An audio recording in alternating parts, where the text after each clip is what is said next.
दोस्तों जो वादा किया था वो हम निभा रहे हैं, लेकिन ना तुमने वादे किए ना तुमने निभाए, तो अपने आप को सही मत समझना।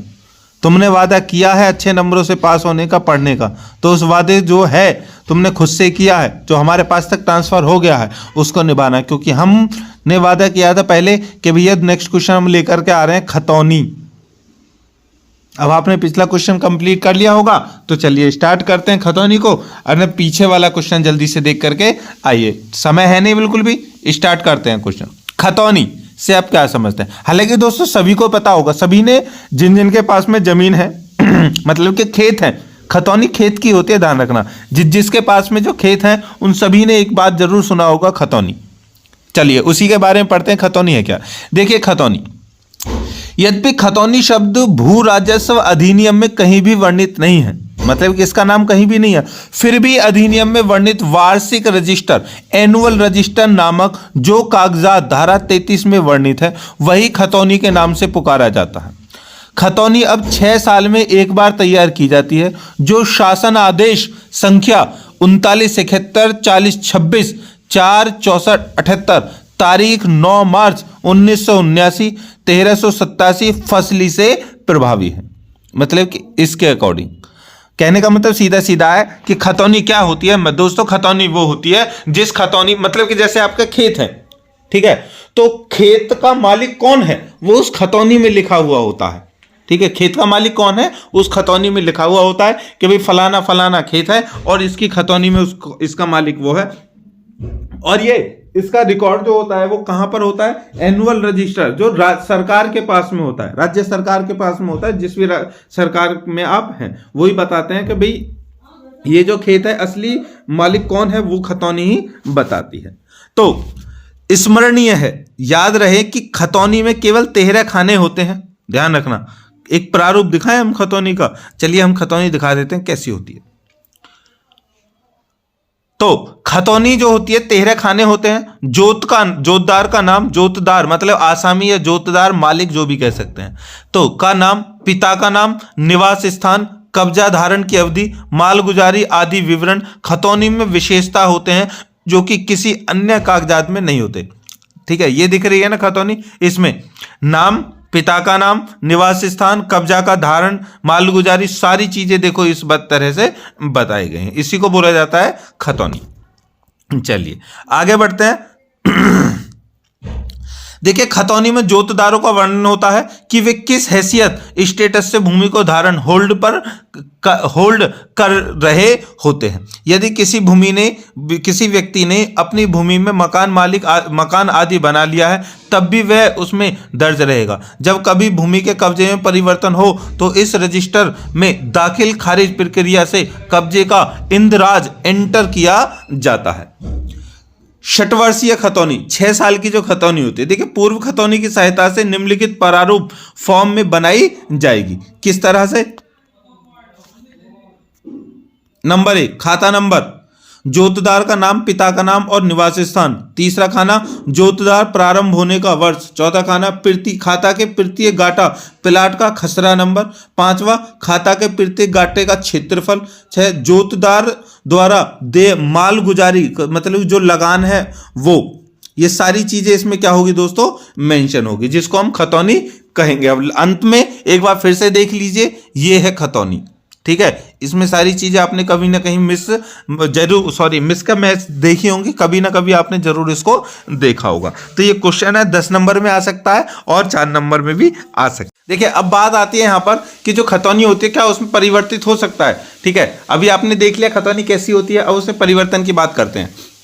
देखिए परिवर्तन का आदेश देने वाले अधिकारी का पद, आदेश का सारांश या आदेश संख्या और दिनांक सहित निर्विवादित अधिकार के मामले में वह आदेश या सुपरवाइजर कानून को द्वारा प्रमाणित होता है। मतलब कि अगर किसी खतौनी में कोई भी परिवर्तन होता है तो वो कानून को जो होता है उस एरिया का, उसी के द्वारा प्रमाणित होता है। लेखपाल किसी सक्षम अधिकारी द्वारा खतौनी में परिवर्तन करके दिए गए आदेश को सम्मिलित करते हुए पुरानी खतौनी से नर्री मतलब नई खतौनी तैयार करेगा। ऐसे परिवर्तन नई खतौनी में लाल स्याही से लिखे जाएंगे, ध्यान रखना, लाल स्याही से लिखे जाएंगे परिवर्तन। इसके बाद प्रत्येक वर्ष में जो परिवर्तन हो उसे प्रथम वर्ष में खाना 7 में दर्ज किया जाए। द्वितीय वर्ष के परिवर्तन को खाना 8 में, तीसरे परिवर्तन में जो परिवर्तन के आदेश हों उन्हें खाना 9 में दर्ज किया जाए। चौथे वर्ष के परिवर्तन में जो खाना है 10 में, 5वें वर्ष के परिवर्तन को खाना 11 में और 6ठे वर्ष के परिवर्तन को खाना 12 में दर्ज किया जाए। अब किसी 60 वर्षीय नई खतौनी, 60 वर्ष मतलब 6 साल की जो नई खतौनी के प्रारंभ में 6 वर्ष तक जो खाना है वो 1 से 6 में कोई परिवर्तन नहीं किया जा सकता है। कहने का मतलब है खाने जो हैं, अभी बताए 13 खाने हैं, 13 खाने में से पहले 6 खानों में कोई भी परिवर्तन नहीं किया जाएगा। आगे बढ़ते हैं। यदि उत्तर प्रदेश जमींदारी विनाश एवं भूमि व्यवस्था अधिनियम 1950 की धारा 143 के अंतर्गत किसी भूमिधर की जोत या उसके भाग को परगना अधिकारी द्वारा अकृषकीय भूमि घोषित किया गया है, मतलब कि उस भूमि पर खेती नहीं की जा सकती, या तो वो आबादी में दर्ज हो जाती है। मोस्टली यही होता है, आबादी का मतलब वहां पर घर मकान बना दिए जाते हैं, जो गांव बस जाते हैं। अगर घोषित किया गया है तो उस घोषणा को खाना 7, 8, 9, 10, 11 या 12 में घोषणा करने के वर्ष के अनुसार लिख दिया जाएगा और ऐसी प्रविष्टि प्रत्येक वर्ष में लिखी जाती रहेगी। यदि किसी समय वह प्रविष्ट का मतलब एंट्री इस अधिनियम की धारा 144 के अंतर्गत निरस्त कर दी जाए, नहीं लिखी जाए, तो उसे निरस्त आदेश का विवरण भी उस वर्ष में लिखा जाएगा और इसके पश्चात आने वाले वर्ष में खतौनी में उस प्रविष्टि को नहीं लिखा जाएगा। अब यदि जोतदार ऐसी स्त्री है, ध्यान रखना कि जैसे किसान होते हैं, ठीक है, पुरुष होता है, अगर पुरुष नहीं है, क्योंकि बहुत सी जो महिलाएं विधवा हो जाती हैं तो अब वो नहीं करेगी कृषि, वो भी कर सकती है। तो अब बात आती है स्त्री की। देखिए, जब स्त्री जोतदार हो जिसे कि भूमि किसी पुरुष जोतदार से उत्तराधिकार में मिली है, मतलब उत्तराधिकार में ही माना जाएगा मिली है, तो स्त्री जातीय जोतदार के नाम के बाद उत्तराधिकारी का नाम लिखा जाएगा, मतलब उस स्त्री का नाम लिखा जाएगा। उसके बाद जिससे वो जमीन उसको मिली, उसके पति से, उसके ससुर से, जिससे मिली, उसका नाम लिखा जाएगा। जब तक ऐसी स्त्री जोतदार है, मतलब कि वो स्त्री जोतदार है, तब तक प्रत्येक खतौनी में उस उत्तराधिकारी का नाम लिखा जाएगा जिससे वो जमीन मिली है। आगे खतौनी में परिवर्तन।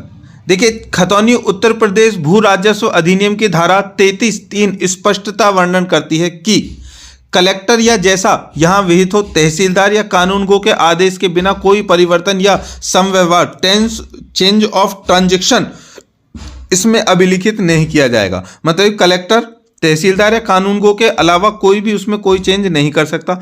किंतु लैंड रिकॉर्ड्स मैनुअल के पैराग्राफ क्रम संख्या 153 के अंतर्गत लेखपाल अपने आप निम्नलिखित 2 मामलों में परिवर्तन करने के लिए अधिकृत है। मतलब कि जो लेखपाल है वहां का, वो उसके पास में अधिकार है, दो मतलब कि ऑप्शन है जिनके अनुसार वो उसमें चेंज कर सकता है। कौन सा? नंबर, खेतों का विभाजन और एकत्रीकरण, मतलब खेतों का बंटवारा। जैसे होता है ना, एक पिता है, उसके नाम पर 20 बीघा जमीन है, उसके 2 बच्चे हैं, तो वो दोनों बच्चों के आधे आधे वो कर सकता है। ये किसका काम हो सकता है? लेखपाल का। दूसरा, किसी अवयस्क की उम्र और उसके अभिभावक का नाम खतौनी के खाना 2 में जब जोतदार 18 वर्ष से कम उम्र का हो तो जोतदार के नाम के साथ अवयस्क लिखा जाएगा और कोष्टक में उसकी उम्र लिखी जाएगी। अब ये एग्जाम्पल है कि रामलाल अवयस्क 10 वर्ष, पुत्र परसादी।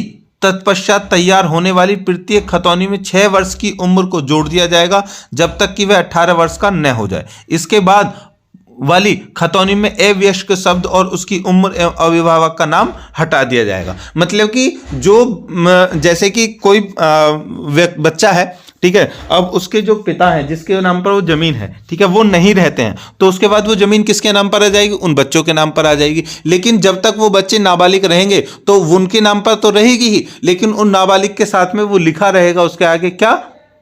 अवयस्क, मतलब कि ये नाबालिग हैं। ठीक है, चलिए, उसके बाद में जब वो बालिग हो जाएंगे तो अवयस्क का नाम हट जाएगा, फिर उसके मालिक पूर्ण रूप से बन जाएंगे। पूर्ण रूप से तो पहले भी हैं, लेकिन कंडीशन ये है कि नाबालिग बच्चों की भूमि को वो कोई क्या होता है कि जब तक वो बालिग ना हो जाए तब तक उसको कोई खरीद बेच नहीं कर सकता। तो दोस्तों, ये था खतौनी का हमारा पूरा क्वेश्चन का आंसर। ठीक है, आई होप कि आपको समझ में आ गया होगा। चलिए, मिलते हैं नेक्स्ट क्वेश्चन के साथ, तब तक के लिए